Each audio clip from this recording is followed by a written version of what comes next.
السلام الزينات، واش راكم؟ ان شاء الله تكونوا بخير وفي صحة جيدة. وخير ما نبداو به الفيديو تاعنا هو الصلاة والسلام على حبيب الله خاتم الأنبياء سيدنا محمد صلى الله عليه وسلم. اليوم نشارك معكم وصفة النوتيلا المنزلية بطريقة يعني جد بسيطة وثاني بنة ولا أروع، بمواد متوفرين وثاني على حسب المقدور. هنا حبيباتي شوفوا كيفاش جات ما شاء الله، واللون نتوما تتحكموا فيه كما تحبوا. احنا نحبوها غامقة هكا، تقدروا ديروها باللون البني الفاتح. دوك نقول لكم الطريقة في الفيديو. هنايا كما راكم تشوفوا جات ولا اروع. ان شاء الله تجربوها وتنجحوا فيها وتقولوا لي في لي كومونتير البنات. وما تنساوش تشتركوا في القناة وتدعموني بالتعليقات الإيجابية. ونمروا للوصفة وللمقادير.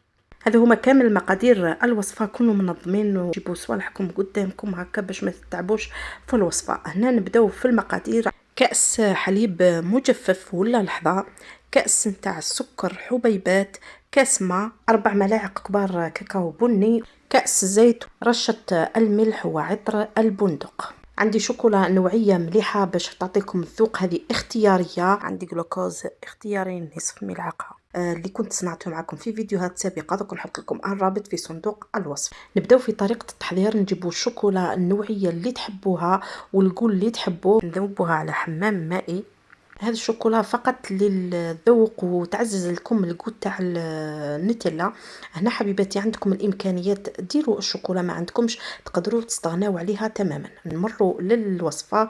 نجيبوا كاسرونه نحطوا فيها الكاس نتاع الماء، ماشي تاع السباله البنات اللي تشربوا منه، لانه اللي راهي يجي من الحنفيه راه يجي فيه الكلس، وكي تغلوه يولي بيض. نغلوا الماء ونفرغوه في الطاس هذا اللي يجي مع البغاء. تضيفوا كاس نتاع لحظه. هنا تقدروا تستغناو على الكاس تاع لحظه وتضيفوا فقط الكاس نتاع الحليب اللي تكونوا غليتوه باش يتعقم الحليب، وتطول عندكم النوتيلا تقريبا اسبوعين في الثلاجه. كأس سكر عادي ورشة ملح ونصف ملعقة نتاع الجلوكوز تقدروا تستغنوا عليها. ولا يعني متواجدة عندكم من الأحسن تستعملوها، تعطيكم واحد اللمعة للنوتيلا. نضيفوا 4 ملاعق أو نصف كأس نتاع الكاكاو ذو نوعية جيدة باش تجيكم النوتيلا تاعكم بنينة. من الأحسن تستعملوا الكاكاو البني. نضيفوا قطرتين من عطر البندق اللي حسبت روحي كنت نصور الساعة ما كنتش نصور. والبندق البنات ما تكثروش منه باش ما يجيكمش الجو تاعو قاصح. انا حبيباتي نخلطوا كامل المكونات حتى تنسجم وتولي ثقلنا. نضيفوا هنايا الشوكولا اللي ذوبناها امباسادور. انا استعملت امباسادور، نتوما استعملوا النوعيه اللي تحبوها والقول اللي تحبوه. نضيفوا دروك الزيت عندنا كاس نتاع الزيت كما قلت لكم في المقادير. استعملوا الزيت اللي ما فيهاش الذوق. وهنايا نعطيكم النصيحة، استعملوا لابيل اللي راهي دروك راهي في السوق ما فيها حتى ذوق، مليحة بزاف. نخلطوا بهذه الطريقة هذه حتى يعني هذوك زوج مغارف الاولين يولوا يندمجوا.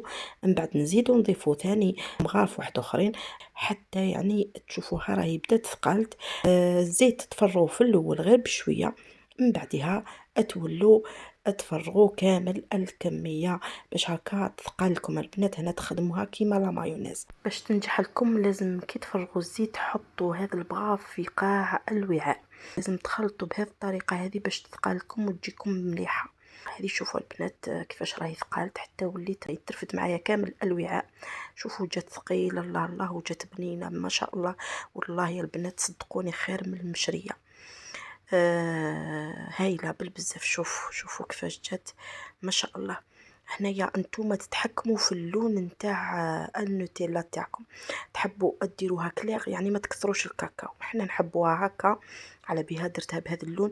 اللي تحبها شويه كلير ديروا فقط 3 ملاعق كبار اكل نتاع الكاكاو، وديروا هذاك النوعيه المليحه. جات ما شاء الله جات بنه رائعه. نفرغوا النوتيلا في قرعه زجاجيه معقمه مده الاحتفاظ اسبوعين، لانه فيها الحليب البنات وراكم عارفين حاجه تاع الحليب ما تطولش. هنا حبيباتي كي نكملوا نديروها في الثلاجه.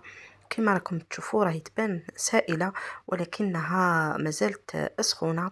هنا دخلتها للثلاجة مدة ساعتين فقط، وشوفوا النتيجة اللي تحصلت عليها، ناجحة 100%. شوفوا البنات، شوفوا كيفاش جات، حطيتها قلبتها وعاود ثاني قلبتها للمرة الثانية وللمرة الثالثة.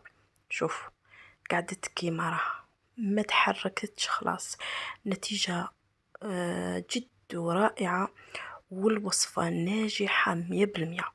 كي تتبعوا الخطوات اللي درتهم تقدروا تحصلوا على نفس النتيجة كي ديروا النوتيلا بالحليب العادي. قلت لكم مقادير الوصفة الثانية ولا تاع كونديا، اتبعوا فقط الوصفة اللي راني كتبتها لكم. هذه هي الوصفة تاعنا لنهار اليوم، ان شاء الله تجربوها وتعجبكم. وهنا يا حبيباتي هذا النوتيلا الصغيرة دير 40,000، وهذه الكبيرة سقامت لنا اكثر شوية من 40,000، بصح شوفوا الكمية شحال.